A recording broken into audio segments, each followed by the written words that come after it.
وَبَشِّرِ الَّذِينَ آمَنُوا وَعَمِلُوا الصَّالِحَاتِ. What do they get? أَنَّ لَهُمْ جَنَّاتٍ. That they're going to have not one, multiple gardens. They're going to have multiple gardens. One garden is enough. He says multiple. And when Allah says multiple, we will see that every fruit of Jannah is never the same. If Allah gave you a grape and you tasted it, the next grape, completely different. Every fruit is entirely different every time you have it. Then if every fruit is entirely different, can you imagine the gardens? Because a fruit is the smallest part of what? A garden. Allah gives not one but multiple gardens. Each garden with its own design, with its own flowers, with its own valleys, with its own waterfalls, with its own wonders. And you've been to one, you're like, it's kind of the same. You know, if you go to a beach in California, then you go to a beach in like Malaysia, and you go to a beach in Hawaii. At the end of the day, 80% of it is in common. It's a beach. Water, sun, sand. There's a few extra rocks here and there. There's a breeze is kind of similar. Maybe the water is clear. But you know, pretty much it's the same thing. Pretty much. When you're in the middle of the forest, whether you're in the redwood forest or you're in some other, like when you're there, you're like, wow, trees, sky, mountain. It's pretty beautiful. It reminds me of this other place. Isn't that what you do? It reminds me of this other place. But Allah Azza wa Jal gives gardens, and each one of them, مَا لَا عَيْنٌ رَأَتْ وَلَا أُذُنٌ سَمِعَتْ وَمَا خَطَرَ عَلَى قَلْبِ بَشَرٍ. No eye has ever seen, no ear has ever heard. When you walk in the woods, when you walk in the garden, you hear the birds chirp. You know, you hear the breeze. But the breeze of Jannah you've never heard. The chirping of those birds you've never heard. And those birds, we're going to eat those birds too. وَلَحْمِ طَيْرٍ مِمَّا يَشْتَهُونَ. There's going to be some good bird in Jannah, you know, of what they desire. That's the part I'm looking forward to actually, the birds of Jannah. Allah Azza wa Jal mentioned it, the flesh of bird of what they passionately desire. And I certainly do. The roasted, whatever that is, heavenly chicken, I don't know what it is. It's going to be amazing. Allahumma adkhilna fil Jannah. You know, he says, تَجْرِي مِن تَحْتِهَا الْأَنْهَارُ. Underneath all of them, there are rivers flowing. What that means is, first of all, there's rivers underneath, meaning underground water. Under every river. Others have interpreted to mean that these mountains, these heavens, these gardens are all on cliffs. And you're all the way on top of the cliff enjoying this garden, and actually when you go to the edge, it's a waterfall too. So you're actually on top of a waterfall. You know, and rivers are flowing from underneath you. Others have said perhaps it's like the castles of, you know, Castle Sulaiman alayhi salam, where the floor is water itself. You're walking on water. You know, and you look underneath you and it's just water. كُلَّمَا رُزِقُوا مِنْهَا مِنْ ثَمَرَةٍ رِزْقًا. Every time they're provided from it of any fruit as provision. Now, ruziqu suggests you don't even have to get up and get a fruit. You could, you know, dhawata afnan, the trees of Jannah are huge. And you're like, oh, there's fruit up there. Can we order a steak or something? No. You just chill, you relax, it is brought to you. It is brought to you. You're just sitting there, and you know, يَطُوفُ عَلَيْهِمْ وِلْدَانٌ مُخَلَّدُونَ. These young butlers, valet boys, that Allah created just as service gentlemen for Jannah, you know, they run around, would you like some more apple, sir? And you know, and you have it of any one of the, min thamaratin, of any fruit, rizqan. You know, in this world, you like some fruits, you're not so crazy about some fruits. Like me personally, not crazy about durian, you know, in Malaysia. If you haven't heard of it, good for you. Because once you open it, you know, it's a chemical warfare. So you like some fruits, you don't like some fruits. And when sometimes the fruit will be presented to you. Maybe it's one of the fruits you weren't crazy about. Maybe somebody brings to you a coconut, and you're like, I'm not so crazy about coconut. So the first impression you get is, hey, this is what we used to have in dunya. قَالُوا هَذَا الَّذِي رُزِقْنَا مِن قَبْلِ. This is what we used to be given, we used to be provided way back in dunya. And maybe it's something you liked, and maybe it's something you didn't like. And you know, you're in Jannah, you're thinking everything's going to be good.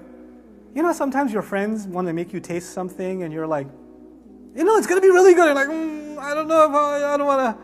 And they're like, come on, try it. It's really good, it's great. Crab is great. Or when I was in Malaysia, they made me eat octopus. Bit of octopus. I was like, no, try it. It tastes like chicken. I was like, okay, maybe octopus. I took a picture and said to my kids, this is what I just ate. And I got like 8,000 lines of ew back. You know? But in Jannah, you're being offered this fruit, and the thought might cross somebody's mind, I don't know, I didn't like this in dunya. Oh, this is like what we used to get back home. I thought I would get something else.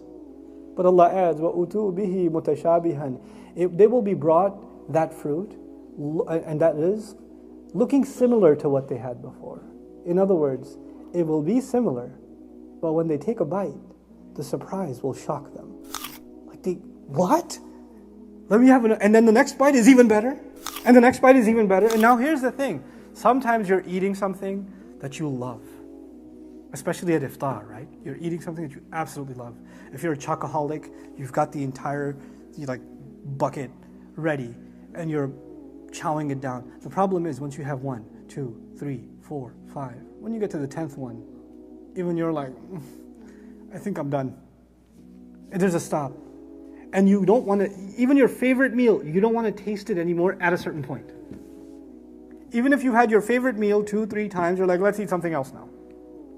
I'm a fanatic about chicken shawarmas, but I can only have so many at a time. And after a while, I was like, let's get some beef or something. Let's do something else.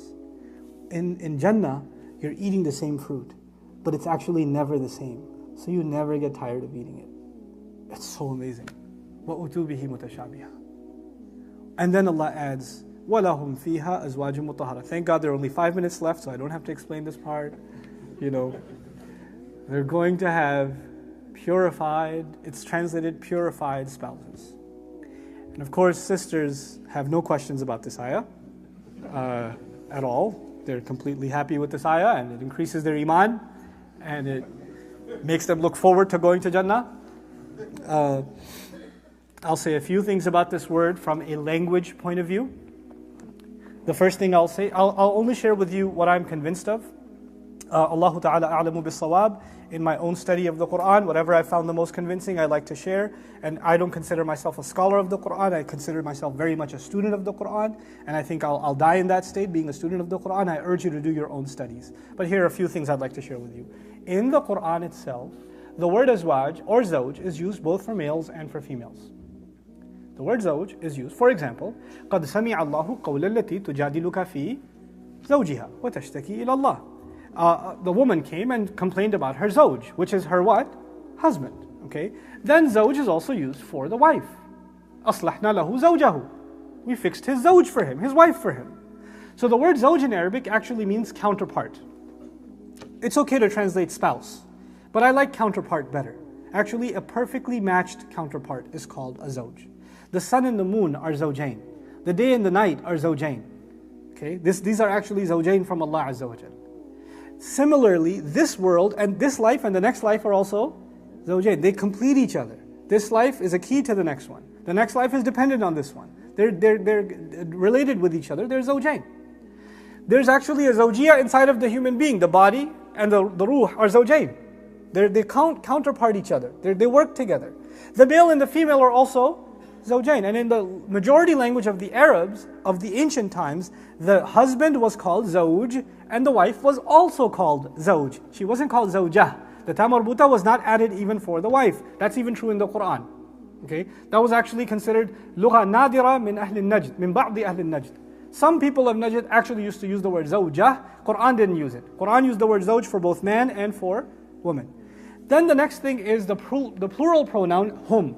Hum in Arabic is used. It's damir shamilun. It's a comprehensive, inclusive pronoun that includes both men and women. So when Allah says they will have purified spouses, then actually my first inclination is to believe in most of these passages that Allah is saying the men will have purified spouses and so will the women have purified spouses. I'm not talking about ta'addud or number. I'm talking about everybody will have a purified spouse, at the very least. They will have a purified spouse. The number is a separate issue. Because actually most of the time in the Quran, when Allah speaks about purified spouses, He doesn't say, He will have many spouses. He says, they will have spouses. So there's a plural on this side and a plural on that side. Like for example, if I say, these people have spouses, which could very well mean each one of you has how many? One. I mean, there are hadith traditions and other traditions that refer to multiple. That's a separate issue. That's a later issue. But the Quran at the very least confirms everybody will have a wonderful spouse. One wonderful spouse at the very least. And that is not denied of men or of women. That's not denied.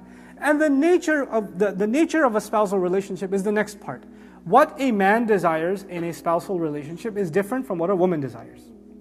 What a man wants his spousal relationship to look like for the rest of his life or forever is different than what a woman desires. Actually, in this world, whenever a man and a woman come together, at the end of the day, there are compromises.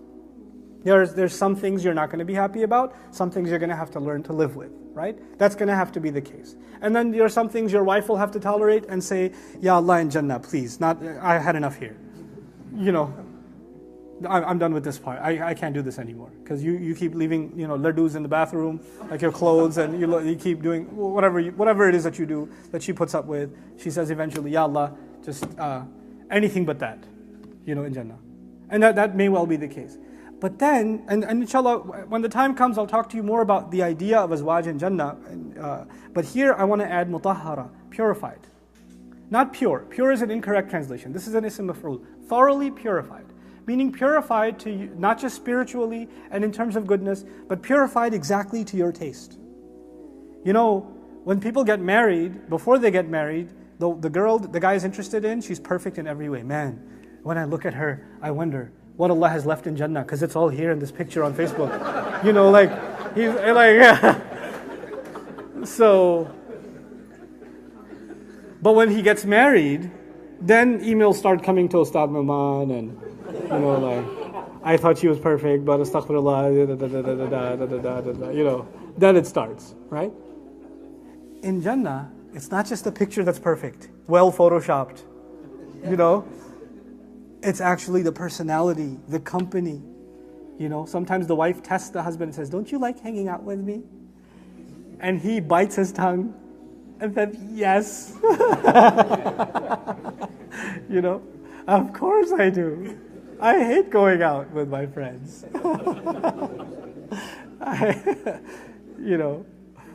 So the idea of mutahhara means she's exactly to your liking, and he will be exactly to your liking. I know that sounds impossible in this world, but that's a gift of the akhirah. Azwajun mutahhara. And by the way, just like the fruit, every time you taste it, what does it feel like? The first time you're eating it. I've never had it before. Actually, that's what the case is with the spouse in Jannah. It never gets old. She's actually the first. We're going to be with this woman for eternity. You're going to be with that man for ever and ever and ever. That's a long time. It's kind of a scary prospect. Seriously, forever?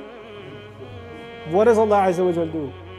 In Surah Al-Rahman, He describes hurun maqsuratun fil khiyam. Not hurun yaqsurna, maqsurat, yuqsarna, maqsurat. Meaning they're constantly lowering their eyes. When a woman meets her husband for the first time and he closes the door behind him and she avoids making eye contact because she's shy, those beautiful moments never come back. Except in Jannah, it's every time. Every time with her is the first time. Subhanallah. That's mutahhara. She's been pure. There's no old history, no scars that have contaminated the relationship, no memory from, remember yesterday what you said? There's none of that. It's all gone. It's mutahhara. And then it's okay to understand hum fiha khalidun. And they're going to be in that forever. One last thing about this ayah. I know I've taken long, but I'll just say one more thing about this ayah that's commonly overlooked. But it's part of the language of the Quran. The word azwaj in the Quran doesn't just come for spouses. The word azwaj in the Quran actually comes for people you hang out with and get along with. وَكُنْتُمْ أَزْوَاجًا ثلاثة ولا تمدن عينيك ما متعنا به أزواجا منهم. Azwaj in those ayat does not mean spouses. Azwaj in those ayat means company you hang out with that you perfectly click with. There are friends that you get along with and you have a laugh with them like you never have with anybody else. And you haven't hung out with those friends in many, many years, and years later you hang out with them and you turn 17 again. And you're like, whoa, man, these guys, there's something else, There's something about those groups. Those groups are actually called what? Azwaj, because you complete each other in that sense. Allah is not just talking about a happy marriage in Jannah. Allah is actually saying your hangouts, your chill sessions, your parties, your groups, your cliques, when you're going to go out on a trip, when you're going to do stuff in Jannah, you're going to have friends that you just love being around. They're your azwaj. and they've been purified just for you. Because a lot of times when you have a group of friends get together and hang out and have a good time, then one of them is more offensive than the others, or one person becomes the object of ridicule, or one person hurts the other person's feelings. It's a great hangout, but there's some sour moments here and there, right? But in Jannah, Allah has purified the collection of people. He's purified them, subhanallah. And that is one of the joys of heaven. One of the joys, Allah describes this in other places. أَقْبَلَ بَعْضُهُمْ عَلَى بَعْضٍ يَتَسَاءَلُونَ. They're going to be meeting each other, asking each other questions. Hey man, how's it going? You made it too? Oh wow, I didn't think you'd. Okay, you're into that too. Alright, that's cool. How's it been, man? Remember back in the day? And they're going to just chill together. There's literally parties. Because somebody might read Quran and wonder, if I have the perfect spouse, how am I getting time to hang out with my friends in Jannah? Maybe that's part of the perfection of your spouse.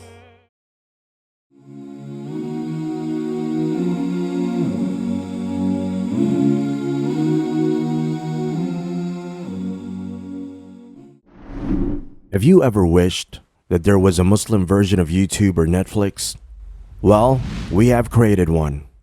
The One Islam TV app has no adverts and is safe to browse for your peace of mind. Watch hundreds of high-quality produced Islamic reminders, Quran videos, stories of the prophets, hot topic, debates, and so much more. 4 to 8 new videos are uploaded daily, inshallah. You can watch or listen to videos while your device is switched off.